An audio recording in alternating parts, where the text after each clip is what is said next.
I think this is where my shoes were found. 2 years ago, 23-year-old Krista Slough was walking to a bus stop when she was hit by a car. A witness told her the driver was on a cell phone. I fell to about around that tree.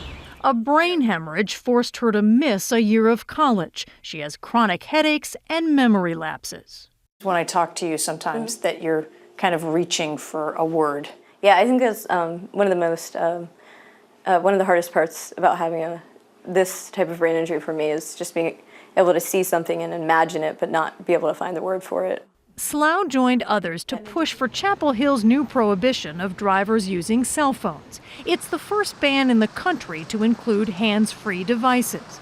The penalty is a $25 fine, but it only applies to motorists stopped for another traffic violation like speeding. And there are exceptions for taking calls from a spouse, for instance, or in an emergency.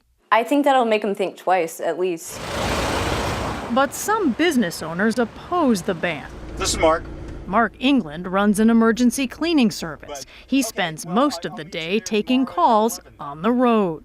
It would certainly hurt my business. I would lose work as a result of that. And he says that small fine is hardly a deterrent. $25 versus missing what could be a several $1,000 call. I'm going to have to take the call. How do you respond to people who, say, own a business or work in an industry where they say, I have to be able to answer my phone while I drive? I think that you can pull over for a second and that it's not going to kill you to call them back 10 seconds later. But it could kill somebody else or you if you talk on your phone while driving.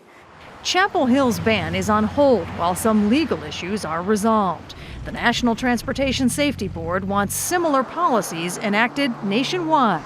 The only exception, cars with built-in phones. Anna Werner, CBS News, Chapel Hill, North Carolina.